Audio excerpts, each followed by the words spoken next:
Kami po sa Aloneros National High School ay labis na nagpapasalamat sa mga mag-aaral, mga magulang at mga stakeholders dahil sa patuloy na pagsuporta at pagtangkilik sa mga programa ng paaralan. Dahil po sa ating pagtutulungan, matagumpay po natin na itawid ang isang taon ng pag-aaral sa new normal. Congratulations po sa ating lahat.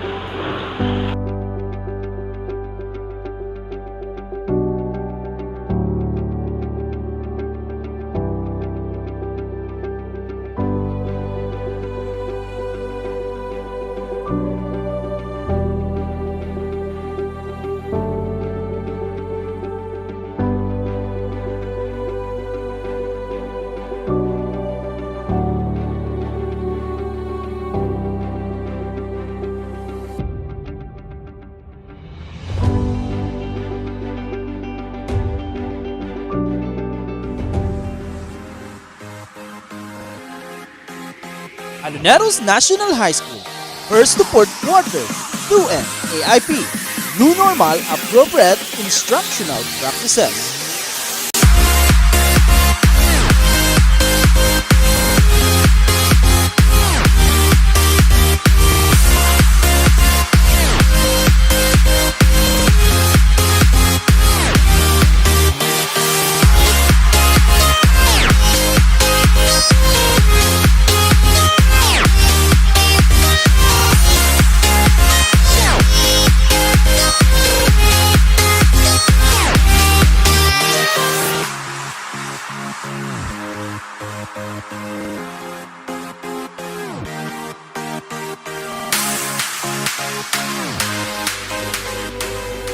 Malcolm X stressed that education is the passport to the future, for tomorrow belongs to those who prepare for it today.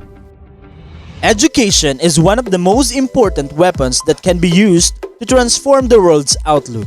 Unfortunately, education has also been one of the industries most influenced by this new standard. The academic year was struggled due to the intense and unforeseen effects of the pandemic. The method of teaching and learning process has shifted in an extreme way. Aloneros National High School, with the aid of Department of Education, intended to have a distinct kind of schooling that would satisfy the needs of the students in the middle of the COVID-19 pandemic. To answer the problems arising in education, the Division of Quezon implemented research-based project 2N-AIP, or the New Normal Appropriate Instructional Practices, through the Division Memorandum Number 368 Series of 2020. This is to ensure that effective learning happens even during the crisis situation. This research project was specifically provide guidance and guaranteeing quality education was provided to all the learners in the Division of Quezon. Education can only be brought to life with a continuous commitment and cooperation of all stakeholders, particularly the teachers. It is on their shoulder how to continue to provide quality teaching approaches and techniques for all the challenges that the pandemic has caused. Milieu, learning environment. Learning environment plays important role in the provision of instruction. Since learning is triggered off by the stimuli in the environment, it assumes primary importance in teaching and learning. The classrooms, learners' home during this time of pandemic, is the usual, although not the exclusive environment of the learning school. Teachers need to make learning environment as stimulating as possible. To ensure that learning process happens in every home, the learning environment should be properly addressed, and this is a great challenge imposed on the instructional leader. Aloneros National High School created Project Push, purposive utilization of space at home for effective learning environment. And to this program, the learners have the so-called Knowledge Hub at home. Our school provides support to the teachers and to assist them to adapt and respond more quickly and effectively to emerging circumstances associated with the learning environment challenges brought by the pandemic. Matter, content of learning. Mastery of each lesson mere coverage is very important rule of thumb. The teacher should make sure that certain level of proficiency standard is attained by the class before moving on to the next lesson. It is established by the DepEd to define and incorporate learning delivery methods that are relevant to the local context and diversity of learners while adjusting in the COVID-19. Aloneros National High School implemented Project LEAP, learning effectiveness and appropriateness to the learner's need during the pandemic.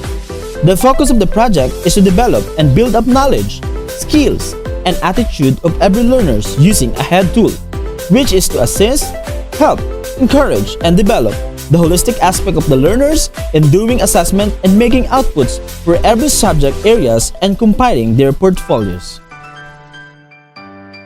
Method: teaching learning strategy. Students do not learn in the same way. It would be impossible for them to learn if the techniques employed were irrelevant to their various requirements and conditions. The use of diverse teaching techniques is limited in modular remote learning, which is the preferred modality of parents and learners at Aloneros National High School. As a result, our school developed project steps, strategic teaching, enhancing performance level of students with the help of forward tool, framework, and outlook on realigning, weighing, and assessing teaching resources and designs in learning activity sheets, lesson exemplar, and weekly home learning plan.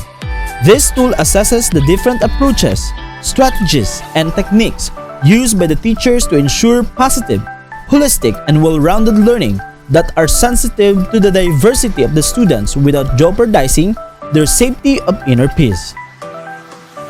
Materials, resources in learning. The purpose of the materials is to initiate the students to the real world they live in.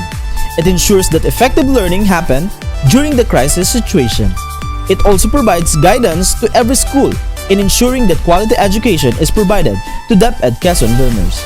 In response to this, Aloneros National High School come up with a Project SOAR, selecting and organizing appropriate learning resources with the help of HIDE tool, heighten the learner's interest by giving relevant learning materials for home-based learning. This is to provide the learners with quality assured learning materials that's suitable to our learners. Media, communication in teaching and learning. To ensure that effective communication happens in every school in the division, the feedback of parents and instruction should be properly monitored and evaluated. This is a great challenge imposed on instructional leaders. Aloneros National High School devised a survey tool, SPEEL, Survey and Parents' Feedback towards Information and Dissemination and Communication in lieu of pandemic to facilitate learning. Hence, the school provides support to the teachers and to assist them to adapt and respond more quickly and effectively to emerging circumstances associated with communication challenges brought by the pandemic. Motivation, arousing and sustaining interest in learning. Motivation is either intrinsic or extrinsic, a positive force that drives individual to pursue towards achievements. It is believed that students' motivation is relevant in attaining high academic performance. No matter how intrinsically or extrinsically motivated students are, it is still a great challenge and demand to teachers to provide creatively designed activities that are enjoyable and exciting to generate maximum participation of students. It is a cardinal principle in learning wherein students learn what he wants to learn. Aloneros National High School launched Project ANHS, Alleviate Nutrition at Home through stakeholder support. We also provide the parents a motivation as they are the one who guide their children at home. Mastery, be all and end all of learning. Mastery of learning enables students to move forward at their own pace as they master knowledge, skills, and dispositions. It will transform how curricula are developed, how learning is measured, and how teachers are trained. Aligned with this research, Aloneros National High School developed Project In Lieu, internalization of learning through meaningful iteration and execution utilizing developed assessment, which internalizes the learning result in automatic or habitual change of behavior through meaningful repetition. Measurement. Measurement or getting evidences of learning is the final stage in the teaching and learning process, involving the systematic collection of the evidences of learning. This is concerned with the behavior aspect of the objective. How this will be done by the teachers is greatly dependent on teachers' resourcefulness and creativity. This equally important concern of teaching and learning will be monitored and evaluated to ensure effective learning. Measurement is a systematic collection of the evidence of learning without sacrificing the safety and health of the school stakeholders. The school introduces innovations and measuring performance. Evaluation tools were distributed to the students that measure their perception toward their acquired knowledge, values, and skills. Magandang araw po sa ating lahat. Ako po ay isa sa mga magulang na nagpapaaral sa mataas na paaralan ng Aloneros. Ay taos-pusong nagpapasalamat sa lahat ng bumubuo ng ating paaralan, sa mga guro, magulang, kapwa mag-aaral, at gayon din sa aming punong guro na sa pamagitan nila ay patuloy na napagtagumpayan ng aming mga anak ang kanilang pag-aaral sa kabila ng kinakaharap na sitwasyon natin ngayon. Maraming salamat po. Magandang araw po sa inyong lahat. Ako po ay isa sa mag-aaral ng mataas na paaralan ng Aloneros National High School na lubos pong nagpapasalamat sa ating mga butihing guro na siyang tumugon sa aming pangangailangan bilang estudyante. Walang patid na pasasalamat at lubos na kagalakan ang aking pong nararamdaman.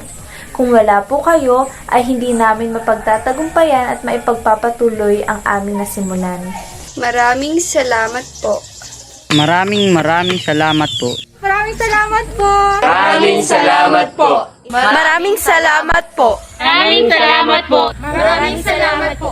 Sulong edukalidad. Maraming salamat po. Hashtag DepEd tayo para sa bata. Hashtag DepEd tayo para sa bata. Hashtag DepEd para sa bata. Hashtag DepEd tayo para sa bata.